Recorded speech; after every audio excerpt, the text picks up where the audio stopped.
Transmitiendo desde el corazón verde de la ciudad de Guatemala para el mundo, esto es Conexiones Salvajes. Seguimos en esta aventura con seguridad y esto me hace muy feliz de que me acompañen en este cuarto ciclo de programación. Ya vamos por el cuarto episodio, vamos con paso seguro y vamos avanzando. Si hacemos una recapitulación de lo que hemos conversado, hemos navegado por el miedo, hemos abrazado la adaptación y encontramos el equilibrio individual. Pero la verdad fundamental de todo esto de la vida es que nadie sobrevive solo, o por lo menos no disfrutamos igual la vida si estamos solos. Hoy exploraremos la interdependencia. Veremos por qué tu verdadera fuerza no reside en lo que haces solo, sino que en lo que logras en tu grupo, que has construido. La naturaleza misma nos lo enseña. El árbol que da sombra, la abeja que poliniza, el depredador que controla. Todo está conectado y se genera una interdependencia. Es hora de reconocer y fortalecer nuestro ecosistema personal. Como primer segmento, vamos a hablar un poquito sobre mi reflexión sobre la simbiosis.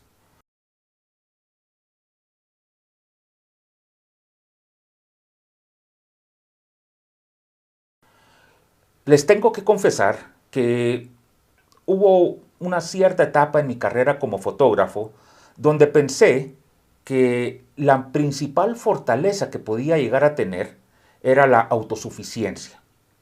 Agotaba mis recursos, mi tiempo y mi paciencia, tratando de hacerlo todo yo solito, sin tocar puertas, sin pedir una ayuda, sin tratar de buscar a alguien que me pudiera dar nuevas ideas, refrescar lugares donde ir a fotografiar, cosas que ir a fotografiar. El resultado de todo esto, al final del tiempo, fue la parálisis y la quema creativa. Dejé de poder producir, de generar fotografías que realmente fueran bonitas, que me gustaran, que me sintieran satisfecho, que me hicieran sentir satisfecho. Y cuando alcancé este bloqueo, llegué a un momento de desesperación y frustración, inclusive llegar a pensar y decir que no servía para esto. La realidad de todo es que mi gran error fue ignorar la ley de la simbiosis. Esta es una ley donde dos organismos se benefician mutuamente. Un ecosistema es tan fuerte porque sus miembros son interdependientes. Si tu vida es un ecosistema, ¿quiénes son tus organismos clave? Tu familia, tus mentores, tus compañeros. Y por lo tanto, les hago la pregunta, ¿eres un organismo que solo consume recursos? ¿O también eres un productor de valor para tu grupo? Me encantaría escuchar sus opiniones y sus respuestas. Ya saben, dejen sus comentarios para poder seguir adelante. Sin embargo, no olviden considerar, ¿tienen que dar sombra o tienen que polinizar? Para concluir este editorial, les quiero dejar con que la vulnerabilidad de pedir ayuda es en realidad un acto de inteligencia biológica y se convierte en el poder más grande que podemos tener como personas y como individuos.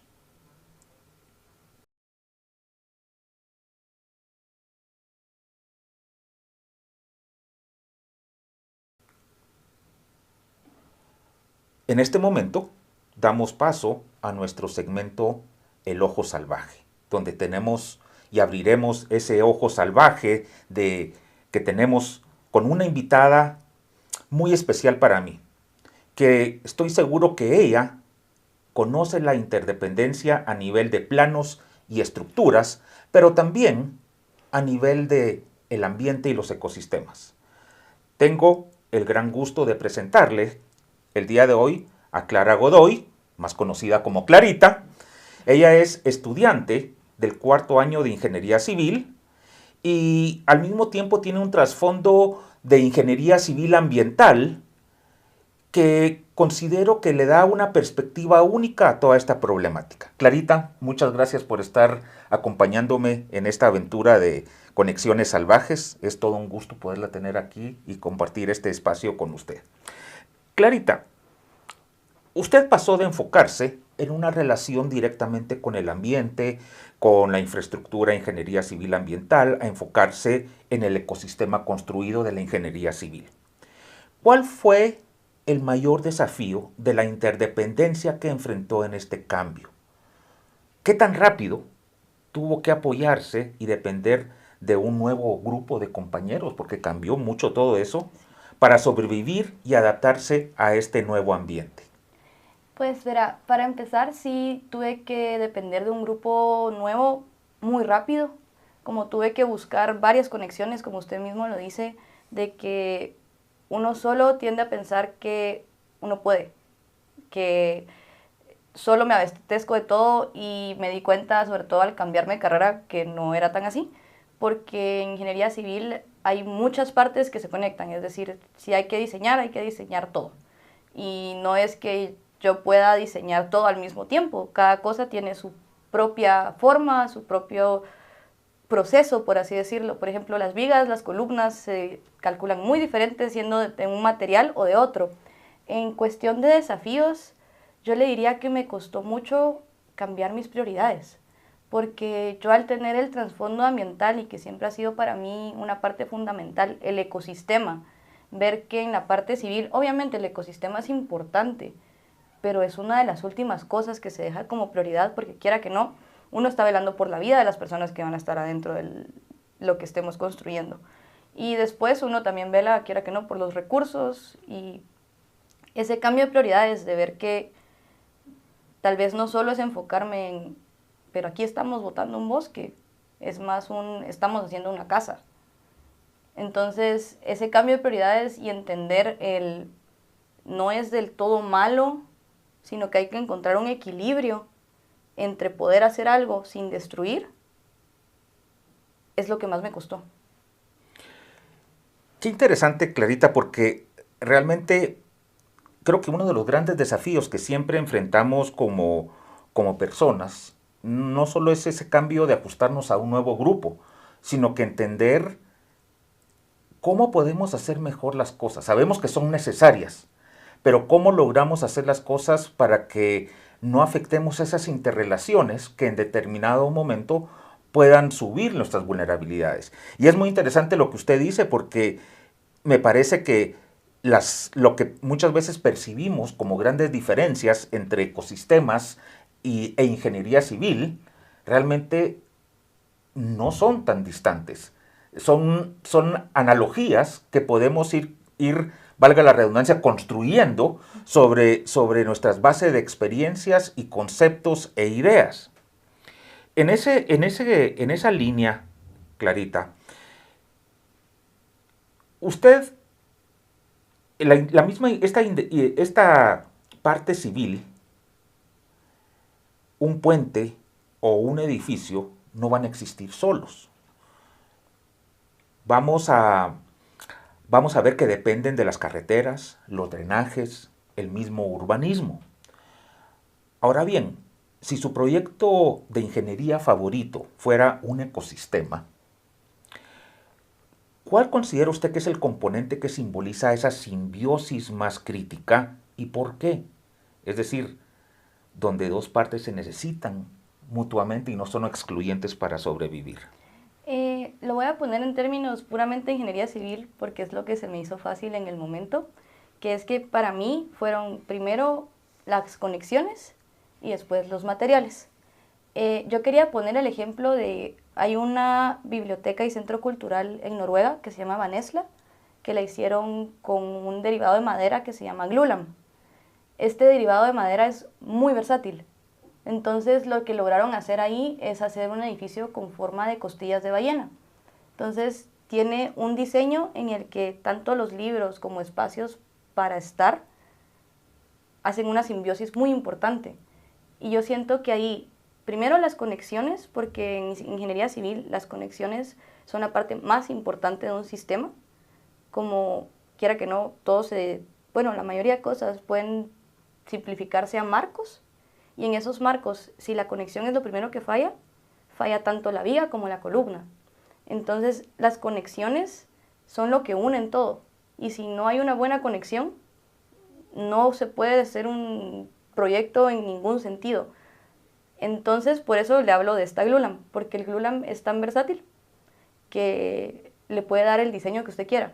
Y si usted puede ver esas vigas, que lo invito a ver la biblioteca Vanesla si la logra ver, es unas vigas que son como curvas.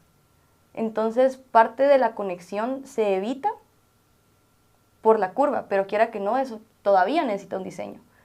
Entonces, en el ecosistema siento que eso es lo que no solo trae a juntar lo que son los marcos, sino que también nos lleva a un punto de creatividad en el que no nos limita tanto, bueno, depende mucho de qué estamos construyendo, pero al tener creatividad y sabiendo de tanto los materiales como cómo funcionan las conexiones, se puede diseñar algo muy interesante que puede asemejar un poco más al ecosistema.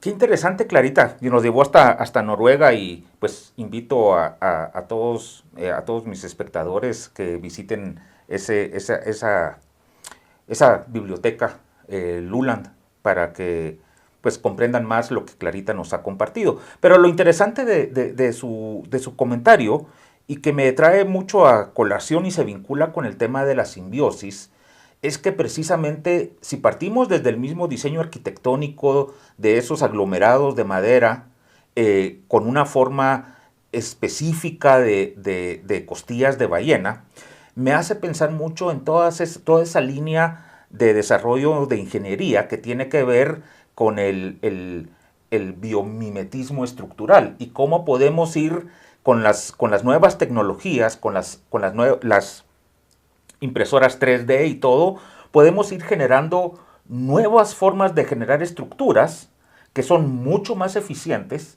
que son mucho más seguras en términos de movimientos telúricos, inclusive son mucho más eficientes en términos de la gestión del aire y la calefacción y todo. Y creo que eso fortalece mucho, gracias por ese ejemplo, porque fortalece mucho la esencia de la simbiosis que tenemos que pensar y cómo hay proyectos que la tocan y que nos van a tocar a nosotros. Así es.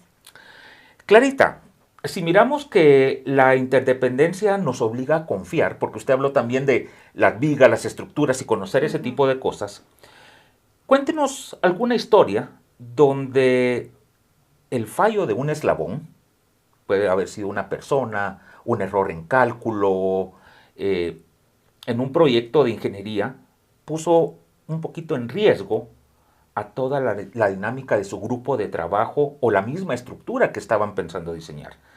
Y pensando en esto, quisiera que nos compartiera su reflexión sobre qué le enseñó ese momento sobre el valor que tiene cada uno de los miembros del grupo. Pues para esto pensé en varios ejemplos, no le voy a mentir, porque quiera que no, la ingeniería civil es algo que se ha tratado durante mucho tiempo y casi siempre se ha tratado que obviamente no hayan fallas, porque fallas implican pérdidas de vidas humanas. Entonces, había pensado en dos ejemplos, uno un poco más conceptual, que a mí me fascinan mucho las estructuras antiguas. Y siempre me he puesto a pensar está el clásico dicho de Roma no se construyó en un día, pero sí se quemó en uno.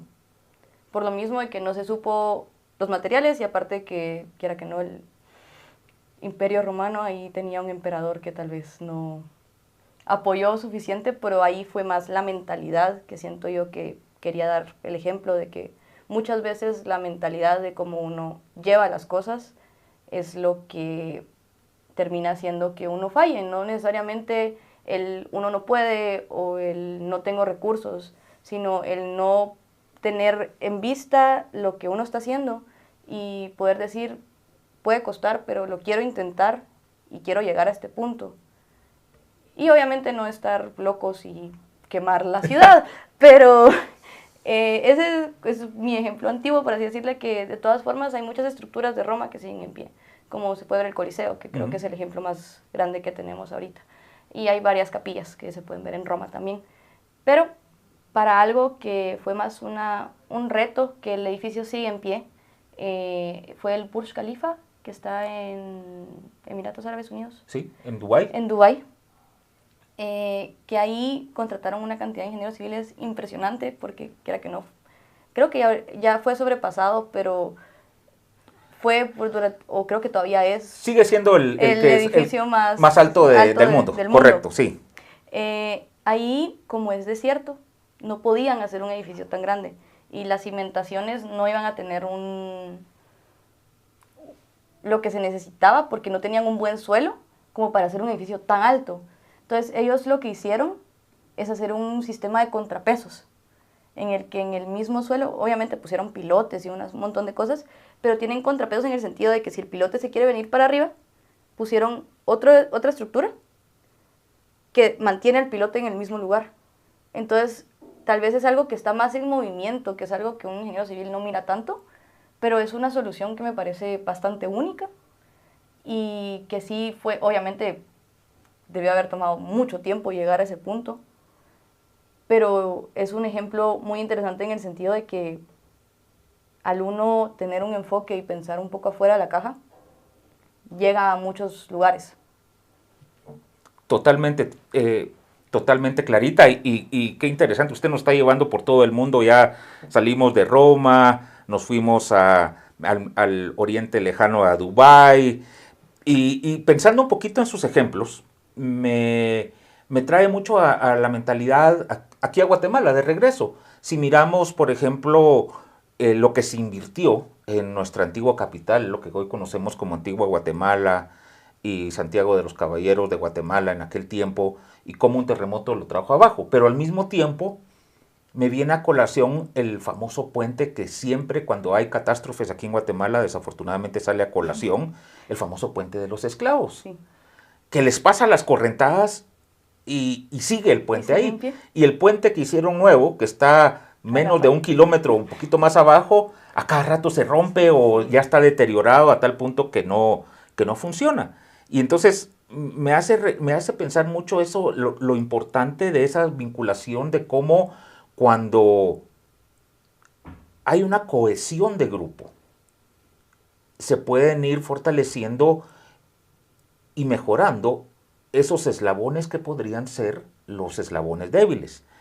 Y trayendo a la actualidad y hablando del Burj Khalifa, sí, definitivamente creo que los árabes nos han asombrado mucho con su infraestructura demasiado ostentosa, si me preguntan para mi gusto, pero que realmente llega a ser una maravilla del mundo de ingeniería. Y creo que cualquier ingeniero podría estar dando brincos, el poder ver las estructuras, el ver la demostración, el poder estar en ese edificio que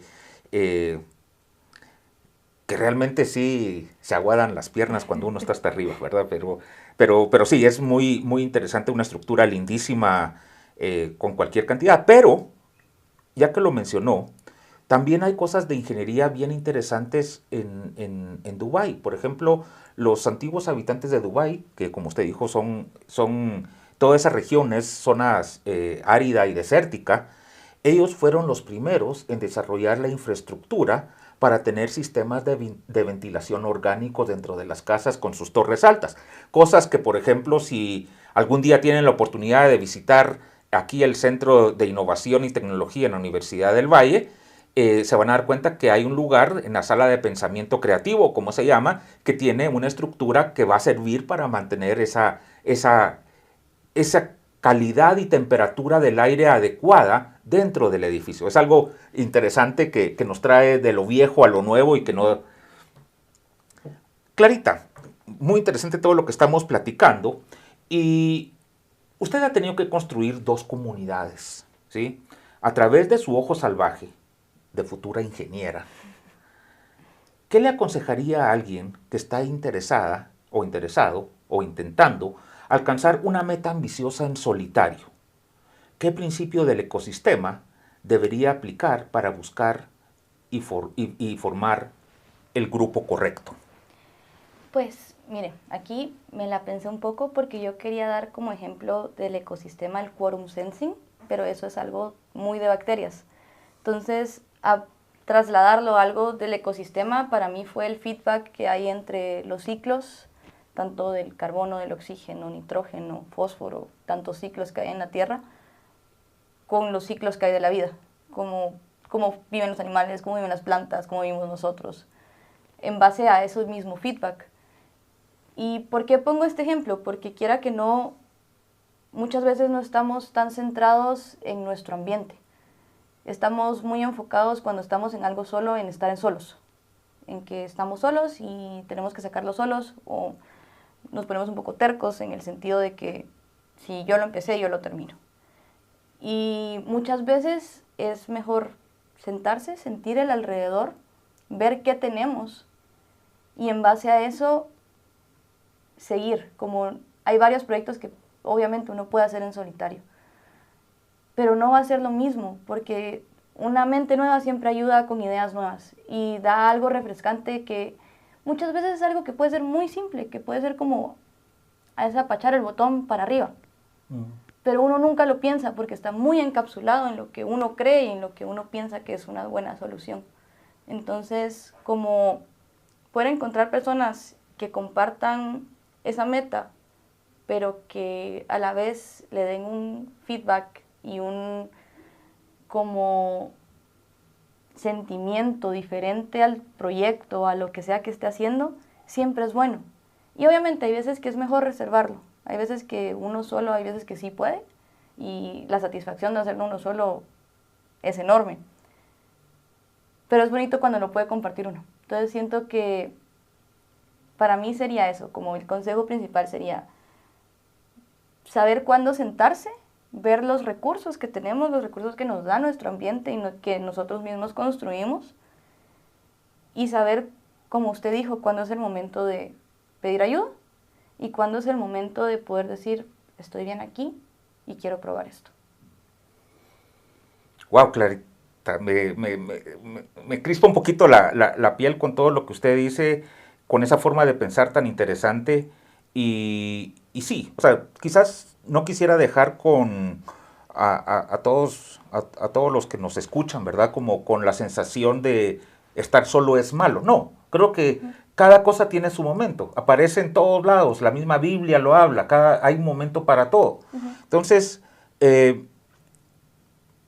sí, yo creo que hay momentos en que uno necesita cierta soledad, pero también si realmente queremos ir progresando en un proceso de desarrollo personal, profesional, siempre vamos a necesitar de tener ciertos grupos. Y no me refiero a tener un grupo de poder, me refiero a tener personas a veces hasta ingenuas en lo que hacemos nosotros, porque dentro de esa ingenuidad creo que están muchas veces la respuesta de las cosas que nos tienen enfrascados. Hay algo que me gusta siempre decirles a algunos de mis estudiantes cuando he trabajado cosas de proyectos. Muchas veces las mejores soluciones vienen de los niños, porque los niños son ingenuos, miran las cosas más fáciles de la que nosotros, después de habernos metido tanto libro de texto, tantos pensamientos y tantas cosas, a veces hacemos complejas las cosas cuando en realidad son simples. Y eso es parte de la simbiosis. Una abeja no se pelea con las flores. De que una flor se pueda comer una abeja es cierto, pero la flor necesita de la abeja y le regala el polen o le regala la miel. Pero al mismo tiempo se genera esa dualidad y esa necesidad mutua que es la ley de la simbiosis y que ayuda tanto a las plantas a seguir reproduciéndose como a las abejas a poder seguir teniendo su reina y reproduciéndose y manteniendo una colmena. Entonces creo que de eso se trata todo al final del día. Estimada Clarita, muchísimas gracias por esas perspectivas tan estructurales y sabias que nos ha dado el día de hoy. Creo que el programa de Conexiones Salvajes en este episodio va a ser un trotamundos, ¿sí? Hemos pasado de Roma, de Europa, nos hemos ido aquí a América, nos fuimos al Oriente y ahora en el siguiente segmento pasamos a la foto de la semana.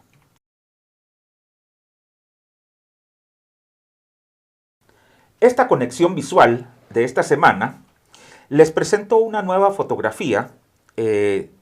La capturé en Namibia, en África. Yo sé que hablando con Clarita cuando estábamos preparando este episodio, ella me mencionaba que le gustaban un poco los búhos o los tecolotes o aves nocturnas. Desafortunadamente creo que no tenía una imagen que realmente hiciera mérito a mi invitada y a los temas que íbamos a estar discutiendo. Entonces decidí incluir una fotografía de un ave fascinante, pero tengo que hacerle la aclaración que es un poco tramposo. Es el que se conoce como el drongo ahorquillado.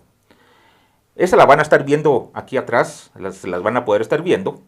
Es un ave de color negra, ojos rojos, su cola es un poquito larga, se les puede encontrar en el suelo recogiendo varitas para construir sus nidos o en diferentes lugares, pero la realidad por la cual elegí esta foto es porque es quizás un muy buen ejemplo de la interdependencia, o más bien que no siempre la interdependencia es la simbiosis perfecta de lo que hablamos en el estudio.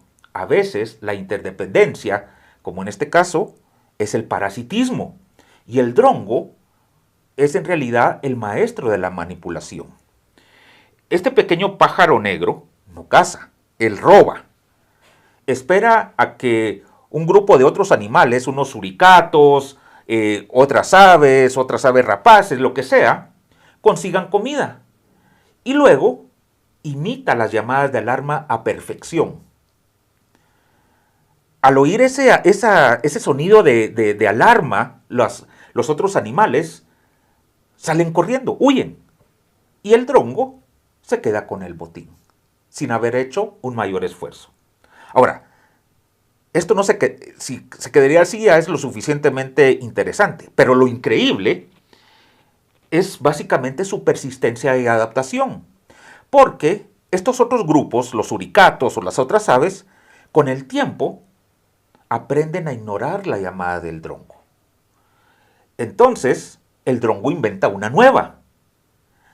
¿Y qué nos dice esto? Entramos hasta el campo de la psicología acá. Sugiere que hay una cognición social avanzada entre el drongo y estos grupos para que él pueda conocer lo suficientemente bien a estos grupos para saber cómo mentirles. Y aquí con esta fotografía les dejo una doble reflexión. La primera es que nuestros propios ecosistemas, ya sea el área de trabajo, el estudio, e inclusive hasta nuestro mismo hogar podría ser, no todos son colaboradores perfectos. A veces hay parásitos que se aprovechan de la confianza del grupo. Y eso hay que ponerle ojo. Y la segunda reflexión que les quiero dejar, y lo más importante, es la persistencia de esta ave y cómo con ello logra sobrevivir. Y la razón de esto es que explota la confianza y la interdependencia que hay entre otros. Y precisamente les traigo esta analogía porque lo que nos enseñó el día de hoy Clarita con sus visiones, con ese ojo salvaje en relación a la ingeniería civil y la infraestructura de un proyecto, solo es fuerte si la confianza en el grupo es sólida. El drongo nos recuerda que debemos ser inteligentes para saber quién está aportando y quién está robando energía o recursos. Los invito a ver esta fascinante foto de esta fascinante ave y conocer más sobre el drongo en el Instagram de Conexiones Salvajes, @Conexiones Salvajes. Para ir llegando al final de este cuarto episodio, que ha sido muy emocionante y nos ha llevado por todo el mundo, pues podemos ver este ciclo de interdependencia. Gracias realmente Clarita, le agradezco muchísimo por recordarnos que construir puentes no es solo tarea de la ingeniería, sino una tarea de la vida. Si esta conexión les hizo pensar en su propio grupo, los invito a que se suscriban y dejen sus comentarios o reseñas. Esto nos sirve muchísimo para seguir produciendo material que sea de interés para ustedes. Es el oxígeno que alimenta nuestro ecosistema del podcast. En la próxima entrega, ya llegando al episodio 5, exploraremos un tema muy poderoso. Vamos a estar hablando de la persistencia. Veremos cómo el ciclo de la migración nos enseña a seguir avanzando a pesar de los obstáculos. Y recuerden, y les dejo con esta frase para este episodio: no eres solo una célula, eres parte de un organismo mayor. Cuida tu ecosistema porque tu fuerza es la fuerza de tu grupo. Hasta la próxima conexión. Me despido de ustedes desde el corazón verde de la ciudad de Guatemala. Conexiones Salvajes.